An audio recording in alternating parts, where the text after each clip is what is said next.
Hey, it's Joe Glines here in Dallas, Texas, and I got my colleague here. Yeah, Jackie in Copenhagen. So great seeing you again, Joe. You too, man. This is awesome. I meant to tell you, and I'm glad whoever's listening to is we got some really good feedback. I think I was on twice in the last couple of days on the podcast we've been doing. They said they really enjoy listening to them, and it's good, valuable information. So Nice. yeah, I know. I said we just like getting together and talking, right? But we figured, hey, you know what? It is, I think, good information for other people to be able to kind of kick back and absorb. Today's topic, we were going to talk about, an interesting thing came up where you had mentioned, what should you automate or what can be automated? Jackie and I, this is actually one of the first thing we really did together, I guess like 4 years ago, somewhere in there. And we did a survey to AutoHotkey users asking them how they use AutoHotkey. So we're going to use this as a cheat sheet. In it is showing what people, the percent of people saying what they used. It's not answering the question of what should you automate or what can you automate, but it'll help us kind of keep focused on things that, you might automate or the tools you would use to automate something. So starting off, let's just start at the top here with hotkeys. Obviously, people waste so much time launching other programs, right? Especially programs they use a lot. And there is built-in Windows functionality for this, right? If you create a shortcut, you can create, I don't think it's quite as robust, but you can create a hotkey to launch it. But hotkeys are amazing. They're simple. The next one, a GUI, right? Yeah. I know you make a lot more GUIs than I do, but even then I might make a simple GUI. And in AutoHotkey, it's not rocket science to throw together a useful GUI to help people. We have a great webinar on that, by the way, of when you should create a GUI and how to create some basic ones. The text manipulation, that's obviously a very broad topic and covers a lot. And there's so much that can go into that. One from just if you have access to a file and you can easily read that file, you can go through and parse it however you want, clean it up, get rid of stuff, break them into different files, do whatever you want, right? And it's crazy. Or merge files and append files and, change formats of files. I think I'll throw in here with this of, let's say the file is a CSV, but you need it in XML or a tab limited, right? There's so many things that you can do with text manipulation. Then there's regular expressions, right? Which I don't know if they're in this list. Oh yeah, they're there down below. Yeah. But again, parsing of text and redoing stuff with it or grabbing pieces out of it. And that's where, again, man, when you have a human doing that kind of stuff, often, yeah, they can do it, but it's time consuming and they also will make errors, right? And having a script to do it, once you get it right, it'll, crank it out like there's no tomorrow. Yeah, I had just the other day with a regular expression because we needed to copy. We were actually quite a few people doing it. We needed to copy URLs from one place to another place. And when doing that, the URL had excess information. Oh, okay. It wasn't actually needed. It worked both with it and without it. Yeah. And I said, shouldn't we remove this clean it up? excess text? I was like, no, that'll complicate the process, was the word. So if people are to do this enough, we can't have them actually taking those extra steps because at some point they'll make errors. Sure. So it's like, I can make a simple script. Yeah. Analyze these strings, and it always had a specific thing. So I actually just made an on change label within a script. Very simple script, a persistent script that within each time new data came to the clipboard, it would check for a specific string that was always in these URLs, and then remove the excess information and put the rest on the clipboard. So they didn't actually need to do anything, to just copy it, the URL, and right. And it magically disappeared. That's awesome. Yeah, and regex was used for that exact purpose. The other one, I because there's obviously, and we're going to get a little off topic here, but you could possibly use stir split for doing that, and also what's the other one for the path, the directory? Split path. Right? Thank you. Yeah, that's another one that maybe could have easily been used as well, that I didn't realize how it actually worked until Maestri walked me through some of the stuff of like, it's just looking for, the like backslashes or something. Mm-hmm. Oh, okay. Anyway, and so anyway, the text manipulation is a huge topic. It's amazing what you can do with it. Yeah. Mouse manipulation, I guess let's just, anything where you're clicking or you have to go and click somewhere and then do something with this, right? Because AutoHotkey connects so well with the Windows API, there's other ways to do it too, right? You don't even have to move the mouse, but you can send a mouse click to or an event click to a certain location, right? So you can automate that process. The remapping of keys, I do that a lot where I don't like, a certain key. I don't like it either to use it or I want it to be something else. So that's helpful. Yeah, I had one with that. It was a colleague. For some reason, his laptop had switched Control and Alt keys. I don't know why or how or what had happened. Yeah. He didn't either, and so he asked if I could fix it, and I was like, I can remap those keys with script if you want. That was my kind of go-to, and it might have been fixable with something else, but that was what we ended up doing, and he got that in his starting folder, and it always start with his computer, and now he doesn't really know, and yeah. One I just did the other day, Maestri, in AutoHotkey Studio, it's like Alt F1, or no, it's Shift F1, I forget. It's one of the two, but he uses it for blocking comments, and for me, because I have my ergonomic keyboard, it's hard to reach. And I know he uses it a lot, so I didn't want to actually change. In Studio, you can't have more than one hotkey to a certain thing, right? That's what it's pointing to. So I'm like, I'll remap. I think I did Shift F1 or something like that, and it sends what his hotkey is, which, actually, so he still has his, I have mine, and I'm happy, he's happy, right? It was like, that's easy. Yeah. We touched on file manipulation, but I guess this is much more about, backing up files, moving files around, copying, deleting, going up, cleaning up directories. It's amazingly easy in AutoHotkey to do that kind of stuff. Yeah, it's probably also writing to files, right? Sure. File append and all those. I believe that would be used quite a lot. Yeah. Obviously, hot strings. We have a Udemy course on hot strings. Encourage you to check it out if you haven't used it. It's my number one thing that I'd say that most people, don't use in AutoHotkey that they should be using because it's really helpful. Yeah, and the thing is, as soon as you have them, the hot strings active, you wouldn't per se need to think about it anymore. You just write whatever you normally write. Or if I end a sentence or a message to someone and I use the 3 letters short of saying with nice greetings or whatever it would be, a hot string would actually help me type that out entirely. Yeah. Just by those 3 letters. I'd use the 3 letters to save myself time. Yeah, absolutely. But a hot string on those would mean that I would always write the entire thing. Right. Look like I actually use the time of doing that. So actually, a real work use case of that too. Let's say you have some sort of a call room or something, not a call, whatever, but a chat interface, right? And people are asking for certain things.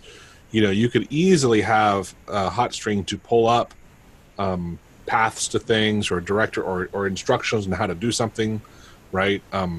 It's a super easy way to save a ton of time in doing that kind of stuff. Yeah, sure. The next one is this enormous topic, which it was on our list. I didn't see it earlier, but it's using COM, which is the Microsoft's Component Object Module, to manipulate It's just basically think of VBA built into a tool. You can automate, PowerPoint, Excel, Outlook, and then even like SPSS has a COM interface, which is not a Microsoft project. So just because it's the program itself isn't Microsoft doesn't mean you can't manipulate it.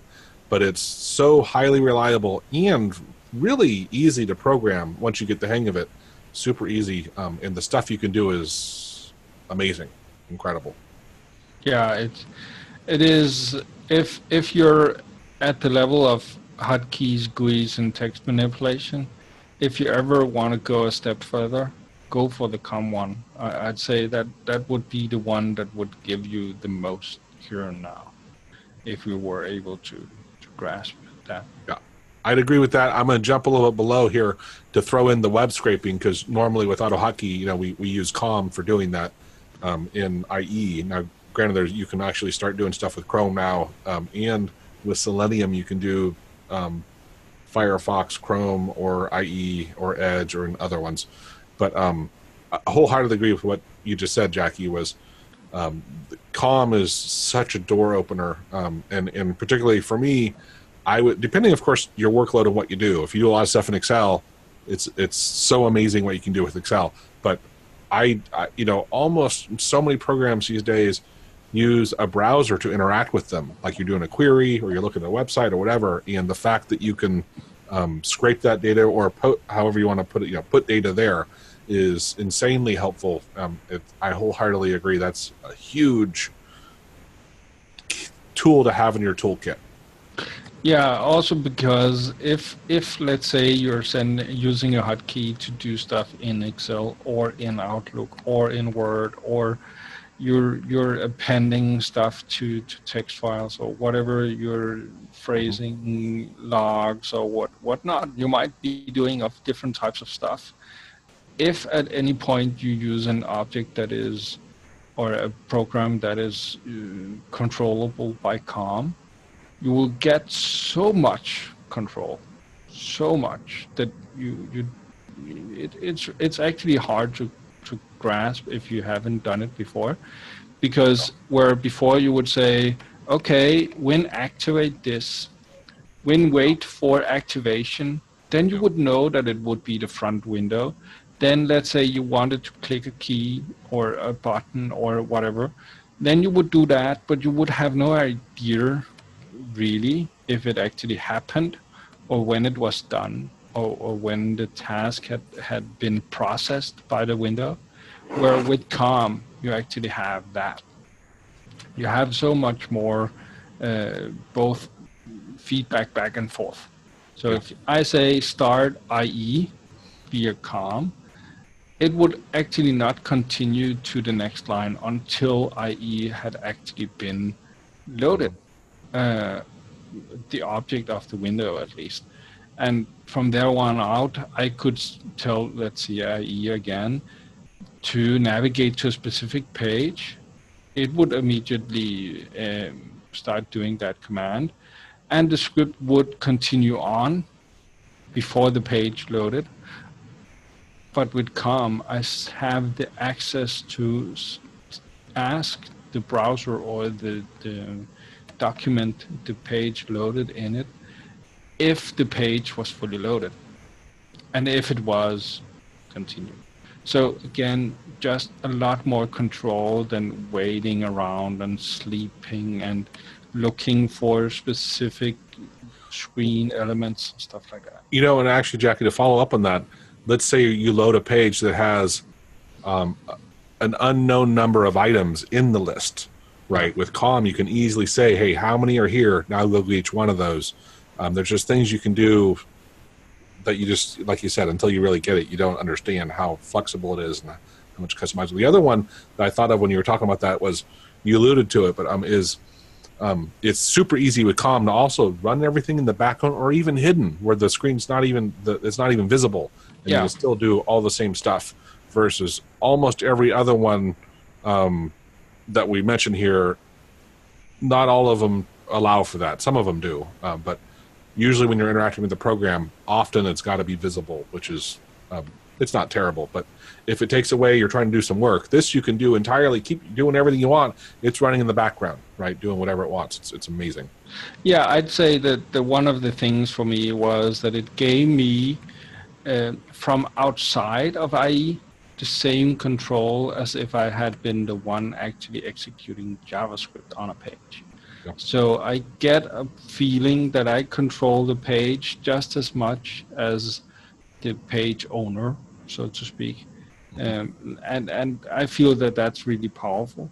You can get the same with all the types of Windows programs and Windows interfaces and AutoHotkey's GUIs for that matter, because you have the same kind of underlying structure, even though you don't know. But a lot of newer programs and other prettier interfaces are using other means of Yeah. um, drawing on screen. While we're on the topic, though, I'd say if you're going to start picking up COM, we have a great intro to using COM with Excel. It's a good webinar to start on. I recommend starting with like either Excel or maybe Outlook or PowerPoint over doing web scraping, mainly because for the most part, Excel is Excel, whereas web pages are all developed differently and it's a steeper learning curve. So I would recommend Excel is a great one if you use Excel to start on. And then we have another webinar on using Outlook, which also actually had some Excel in that one. And then we have a couple webinars, I think, on web scraping. Maybe it's just, did we do an advanced web scraping webinar? I think we did. Yeah. So we have 2 on that. And then I have a bunch of Excel and a bunch of web scraping videos. All right. So we talked about regular expressions earlier, which, again, if you don't, that's pattern matching for the most part and allows you to do amazing stuff with text. It's so powerful if you don't know what they are. To me, it's like Sudoku for your brain, right? It's problem solving. It's kind of fun developing them. You can beat your head against the wall, but you can start understanding like, oh, I always have to go in and do this and this and this, and you can write a program to do it for you, and it's just unbelievable. Yeah, and to me, it's stuff like, let's say you have a string, and at some place there is a question mark, but there's also a question mark later. You only want to cut a string where the question mark is followed by a hashtag, but that hashtag comes an undefined number of characters after. So you can't just go in and pull out strings and say, okay, so if that string is there and that string is there, because then you could end up taking where regular expressions actually lets you express that thing, that regularity within the string. There is the question mark followed at some point by a hashtag. Yeah. Then you can act on it. Yeah. What I did the other day, I was going to use a stir split on it because it was like words. I think it was an address. There were words, a comma, and then a space, and then like the state. But sometimes there's more than one space. And that was where I'm like, I still could have figured it out with logic with the stir split, but a regular expression in 10 seconds, I just said one or more spaces, and it was like that. And then the next thing is words and get those. And it was like, wow, that is so much easier. Sure. So the Windows send and post messages, which actually I'm going to blur it in with, we have a little text box here. We didn't have these in our survey, but I'm going to add that with the sending and getting of controls. They're both kind of similar in a lot of ways, but a lot of tools have, especially if they're a little bit older, they have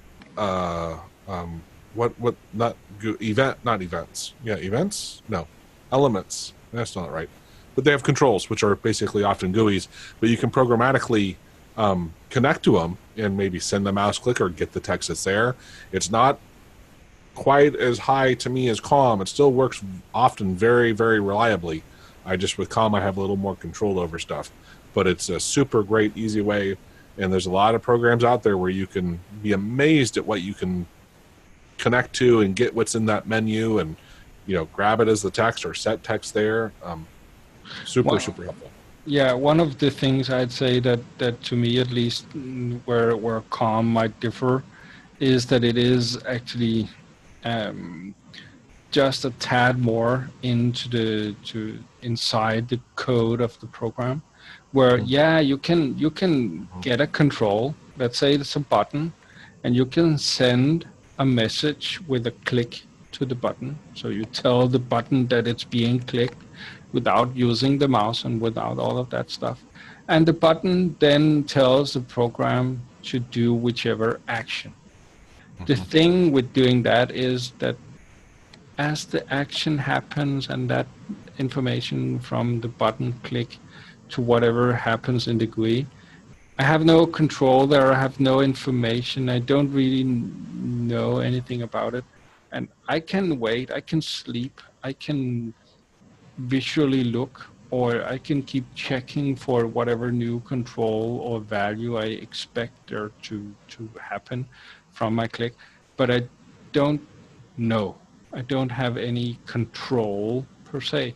Where with COM in a web page, as an example, or in Excel, when I use COM and say, please execute this command, like clicking on a button, it will do as I ask, but I will still have access to the state of the page or Excel.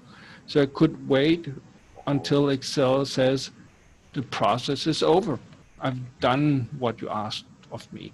So you do have more control, it seems. Yeah, which actually it's a great distinction, Jackie, because when I've done stuff using either controls or mouse clicks, this and that, often it's still pretty reliable, but you're absolutely wholeheartedly right that those scripts never perform nearly as quick as when I use COM, right? Speed-wise, because you have to add in sleeps or some other sort of checking, and it's just never as fast. Not that it matters that much, but it really, when you have one with COM and you're doing stuff, man, it flies. It's just amazing.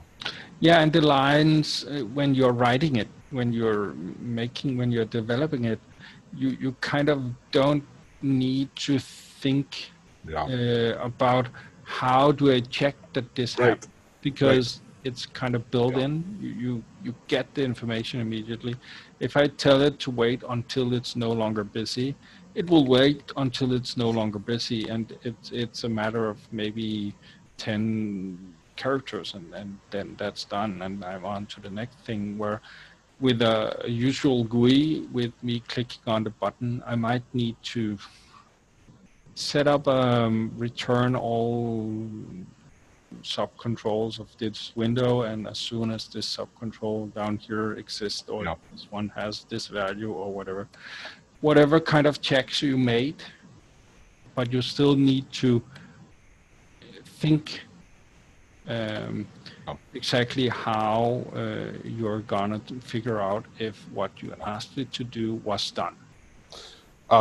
Case in point, I a while ago I made a script because I was lazy and didn't feel like doing it with COM, and I use that find text function, right? I use a lot, and that just basically, it's really, you find an image and you can click it. And so I was trying to unsubscribe a bunch of people on LinkedIn and stop following them.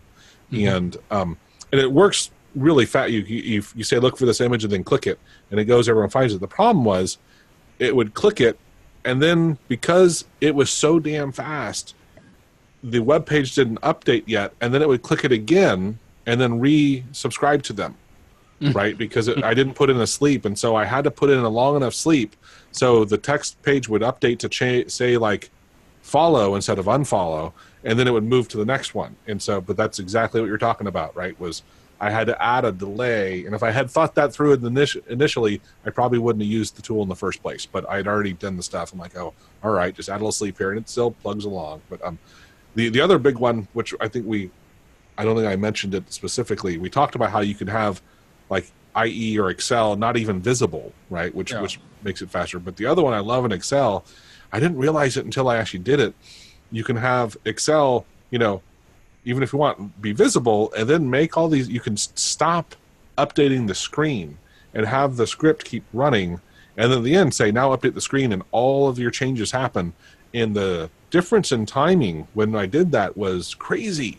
I didn't realize how much resources Windows was using to just update the screen and keep everything going. It was an amazing difference in performance.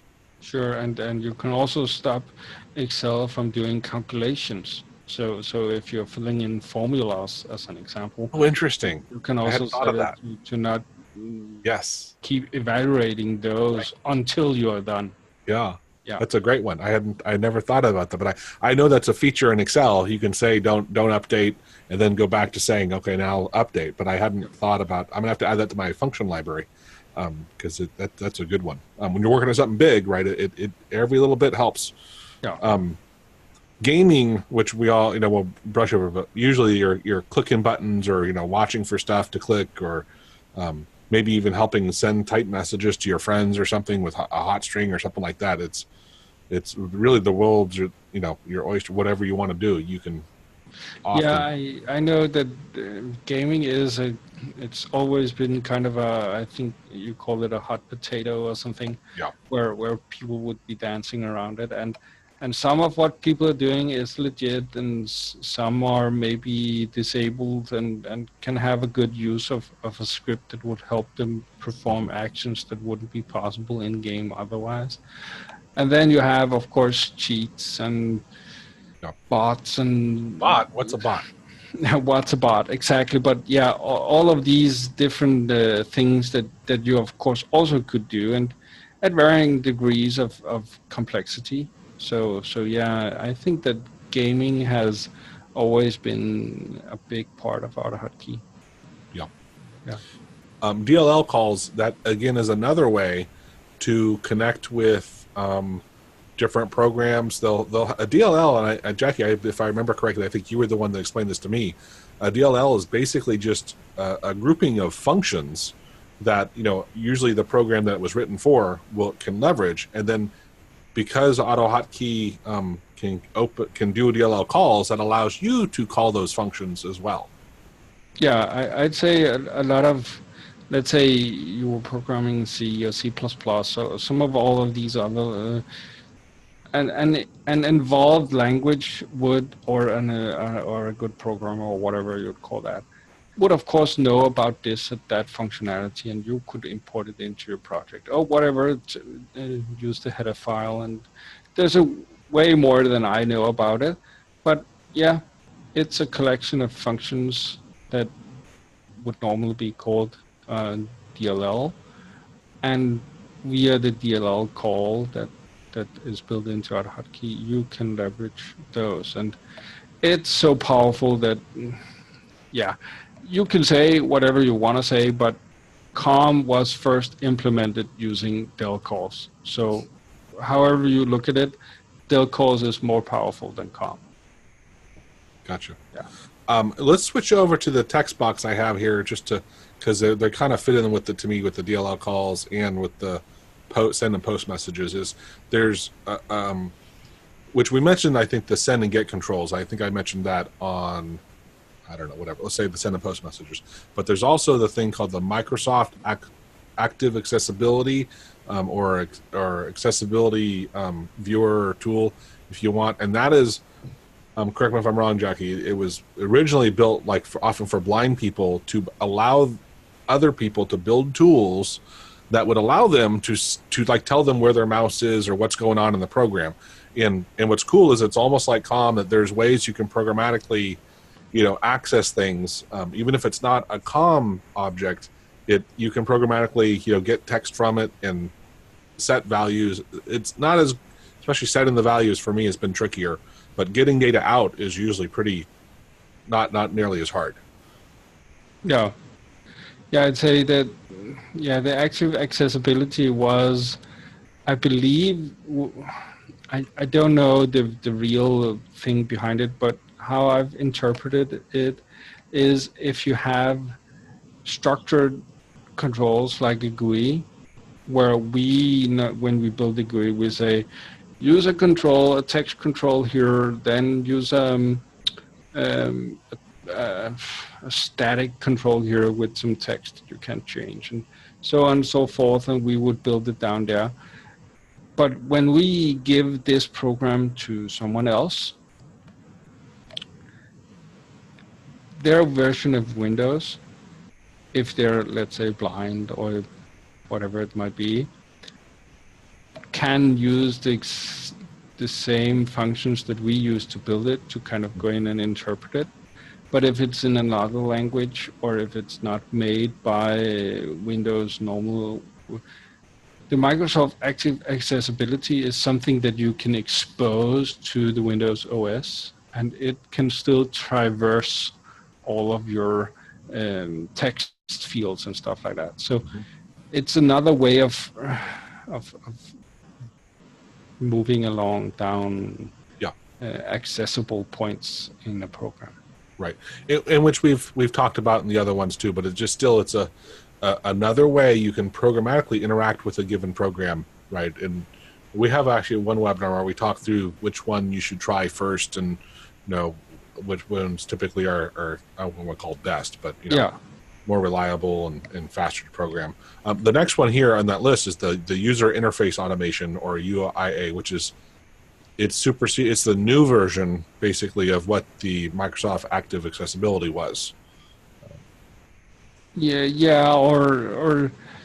don't know if it's the.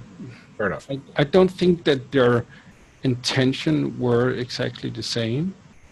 Agreed. But yeah, the user interface automation. Did you find that somewhere? Or, I did. I went and double checked. So that's probably more to that exact point of still being able to actually automate the reading of whatever kind of things are on the user interface. Sure. Automatically. Yeah. Object-oriented is listed here. That honestly, that's not. It's more about how you program an AutoHotkey, and it's great that it has object-oriented stuff. It makes it much easier to program. Yeah, sure.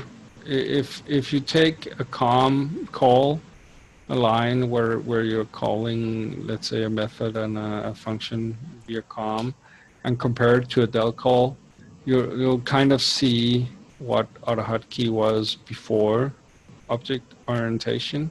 That's the del call, and COM, that's how it can look with object.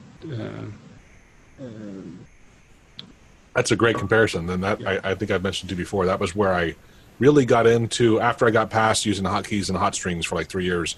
When I changed jobs, I started doing the web scraping, and that was right when there was still the vanilla version, which used the DLL COM version, and then there was the new version, which used COM built into it with dot notation.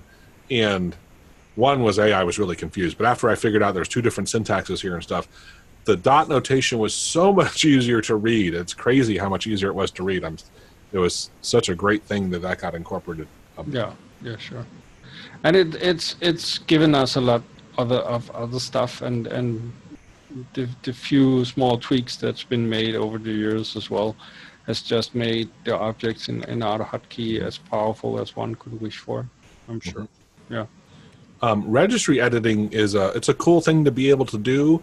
I don't think it would come up too often in things that you want to automate, but when you want to, actually, let's say you're installing a program and you want it to be configured a certain way, or you want to be able to change your settings for a short time and change them back. The registry is. Go ahead. I also use it if I want to know if a specific program is installed. Because on a lot of different systems, people have the option of installing the program where they want to. Sure. But the program will still store its path at the same place in the registry. So if needing the same program, the same exit, the same whatever, you can check the registry for the entry, because it will be in the same place on every system or on most systems. And so it's a good tool when you're working on multiple systems. If you need information that is stored there, or you want to store information there again for the same purpose of having one specific place of storing it. Yeah, I actually recently when Maestro and I asked him, because I love OBS for recording video, but there's no pause button, and so I said, hey, it'd be cool is if I came in and hit start and stop recording and start and stop recording and start and stop recording, and then after that it would actually, we created a GUI and then say, hey, what videos do you want to merge together? It's basically the same thing as hitting a pause, right? And then we used FFmpeg to actually do the merging, but I used it because knowing where FFmpeg, I think it was installed, it was OBS, where it was installed, to your point, was problematic. We didn't know. But by looking at the registry, we were able to say, to get that path and know, oh, it's here. And then wherever it was installed, to automatically launch OBS for us in the first place. Yeah. Image viewing and editing, another insanely, and actually image viewing, right? And I use this at my job for a while, where I would get images in different sizes, in different formats, but everything when I had to push them online had to be a certain pixel size and a certain file format. And so I wrote a little script that said basically, take whatever this thing is and then save it as, I forget if it was a JPEG or whatnot, but to the right size and everything. And that was really helpful to do. The editing, Jackie, I'll let you talk to that because it's crazy. What was it? The GDIP library, I think. You can do amazing. Yeah, that's for sure. You can do quite amazing stuff with that. And yeah, the GDI library is some of the stuff that I've used most recently, at least. Both with, I think we had the one where the percentage difference in an image, where I showed quite a good. Oh, right. Yeah. What you could do with images and GTMPIs that wasn't actually building something that you would show to the user or anything, but it would take an image and use an algorithm to shrink it down to a specific size, and then it would go in and make a histogram, and then comparing all of the pixels in that to another one that had been subjected to the same algorithm, and then return a percentage difference. And it worked quite well. I'd say it's really reliable, and that's something that everything happens behind the scenes in an AutoHotkey script. That is both resizing images and comparing pixel information and all of that different stuff, and you could quite easily edit the same images if you needed it. If let's say you had some specific error or something that you need to look for in an image, and then remove it, or if you wanted to recognize something, again, all of these things could all be done by the push of a button if you use the hotkey at least. I'm going to just, for sake of time, because I don't think we'd have much difference between them, but the audio playback and editing and video playback and editing, both, again, if you can have it automatically go through and, do whatever you want with audio and video files. Yeah, and you just mentioned, what was it? You used to merge the files, right? So to save them as change the formatting of them. Oh, I'm sorry, you're right. Yes, the video, yes. Fmpeg was it? Yeah, I used AutoHotkey to automate the programming of FFmpeg. Yeah. Yeah, but you could also use AutoHotkey to, let's say, manipulate another file or another tool to remove information from a video or clip it, or there's and if Windows has anything built in, you could use del calls to do most of that stuff as well. Which is a really good one, which I think I alluded to it earlier, but the Windows API, right? AutoHotkey can connect directly to the Windows API, which is this hard to describe. Almost anything in Windows that you want to do, any tool built in it has or functionality has, you can programmatically interact with it and tell it to do what you want. Yeah. The other thing I wish we had mentioned at the beginning was taking a step back and just saying, look, most of the time with AutoHotkey, we're doing like desktop automation, and that's much more around. Usually there's a user involved, and the user might interact with something, but it's the user, and then usually interacting with either you create your own program or you're interacting with another program that the user usually interacts with, and that's more about desktop automation of anything you do, especially when we start talking about things you do repetitively. And I wish there was a great easy way to track. I'm sure maybe there's some good tools out there now that would track what you do on a daily basis and then show you how often you actually do the same thing over and over. You just don't realize it, because I know you and I have talked a lot about how hard it is sometimes, even for someone like me who's used it for years, to suddenly realize, damn, I do this over and over. I'm going to write a script for this because it's just silly for me to keep doing the same thing, all these times. Yeah, it could be, as you said yourself, there might already be one, but yeah, it could probably be a good tool to actually make, if you could be allowed, and it didn't really break any kind of privacy laws or anything, right, to have that kind of statistic program running that would keep a check on which control to which program and how long are you in this and how many kilometers do you actually move your mouse or what are. Again, I think those already exist, but yeah. Yeah, not for that purpose necessarily, but they do, you know, companies like Microsoft, whoever, they'll use tools to monitor how people use their software, right, to help them understand how to prioritize buttons or move things in a more UI friendly, you know, interface. We just want to make you realize how frequently you keep doing the same things over and over. And that's anything. I mean, I don't know, Jackie, you want to say almost basically anything you're doing on the computer, on a Windows computer, right?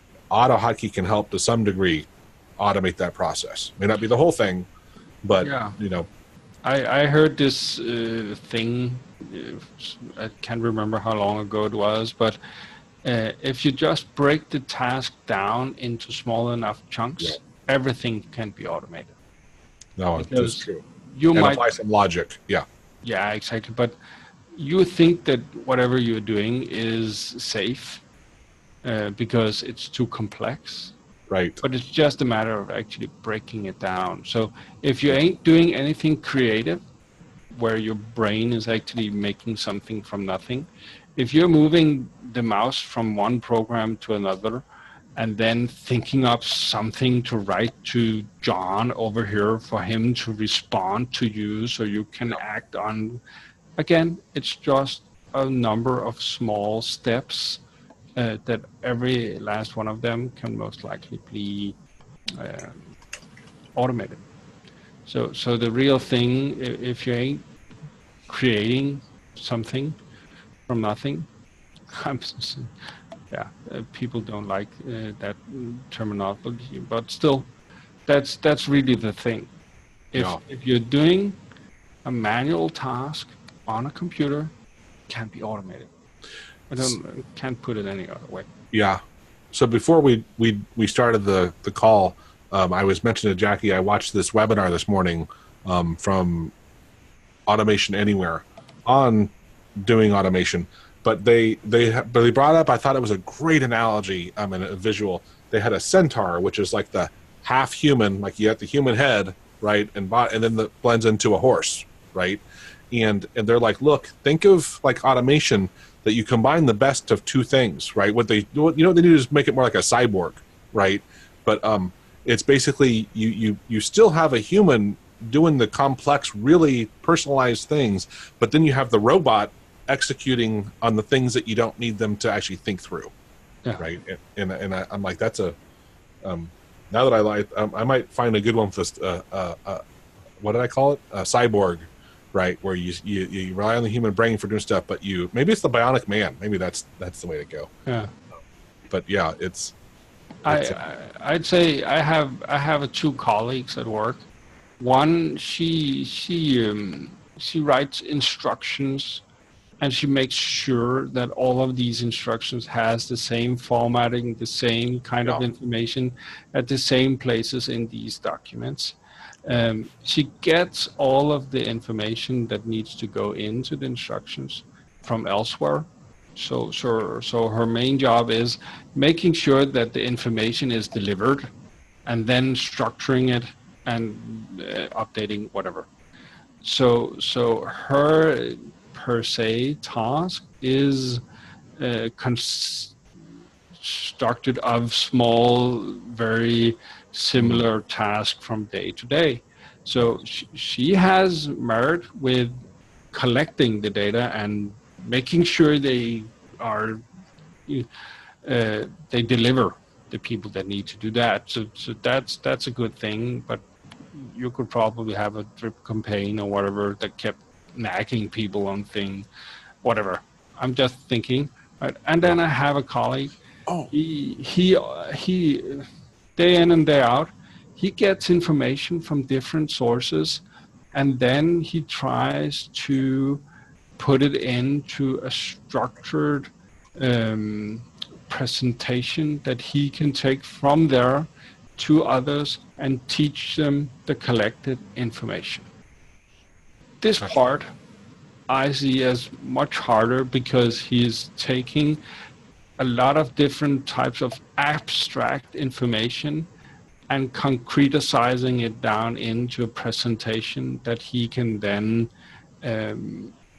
present to others so they can more easily understand these abstract concepts. That's not something I see easily automated in the near future. Yeah. But that's just to show these two people one sit at this desk and she sits there, so 3 meters from each other. And none of them see any kind of automation in their future. Yeah. Well, even with that second guy that you said, it's more complex to automate. Again, you could, once you start breaking down the processes into smaller, maybe don't automate the entire process, but maybe 10, 20% of what the guy does can be automated to help him, do the other stuff. Exactly, because if you always ask the same people, if he always takes whatever images they send, or if whatever he always, and if you make the algorithm complex enough, you could probably also create whatever kind of speaking points to these. So yeah, you could probably automate parts of his job if you went far enough. Mm-hmm. That's just a matter of how long would it take for you to automate those smaller pieces, right, compared to how long it actually takes him to do what he's doing. You mentioned it. I don't remember, actually. I don't think you said web APIs, but I realized it's not on our list. Was we mentioned most of the time you're connecting to a given program. But there are these things called web service APIs. Most people nowadays just call them APIs, but it gets confusing because there's so many different things. But basically, a lot of the vendor, either tools your company uses or tools like Google Maps and Yelp and you name it, have APIs available where I can programmatically go do queries to their data and return back the exact results I want in a structured format, and then easily do what I want with the data. It's another, depending on your job, it's huge, right? Yeah, and let's say Google, just as an example, they have it for a lot of their different dozens. Yes. Let's say you want to translate. So instead of you taking that string, opening Google, finding whatever interface button they have now, and finding that you wish to open translate, just as an example, then Translate will open, you will paste it into whatever box, and Google will translate it in this box over here, and you would copy that out. They have an API for that. So you would send the string to that API point, and that point would return the translation. No opening of Google, no needing of loading the translation boxes or anything like that. Of course, it's free, so Google have put limitations on it unless you pay. Some are free, some have costs, right? Yeah, most of them has a small usage allowed. Yeah, so agreed. Absolutely. Or you can do 300 compared to how many would be needed. Right. So the translation, you could probably do a few hundreds a day. I don't remember if that's a through number, but that's because if you wanted to use it in a business sense, you'd need to make thousands maybe. Right, so, tens of thousands maybe. Yeah. Exactly. So, I put up here real quickly. So I've worked with over a dozen. Well, I'm sorry, with at least from this a dozen Google APIs, and then when you go up one level. Now, Google's one of them, but I have 61 different APIs that I've programmatically, in some way, sometimes I play with them, sometimes I built tools around connecting to them and doing stuff with. And again, it's just, we did a webinar on web service APIs, and if I remember at the time, the one site we would go to, it had over 17,000, a list of over 17,000 different APIs, and the growth rate was like this, right? Mm-hmm. And that was what at least a year ago, right? Yeah. So I'm sure it's probably past 20,000, 25,000 that they have a list of, and again, just it's almost the whole level that we were talking about earlier. With using COM versus sending controls and stuff, web scraping is great, but if there's an API available, the speed and everything else is such an improvement. It doesn't change. I mean, almost never changes. Web pages can change. It's so many benefits of using APIs. It's hard to believe. Exactly. One that wasn't in there also was we alluded to, but even like you create your own SQL database, right? And we have a webinar on that showing how you can store your data and make complex stuff. I mean, I've made some. Well, I shouldn't say me, but I've made it myself or paid to have it made. Some pretty complex tools with AutoHotkey that you would not believe that you could do with such a free open source tool. It's crazy. Yeah, it is.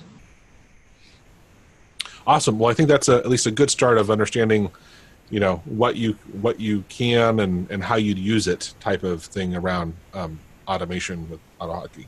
Sure. Awesome, guys. All right. We'll see you next week.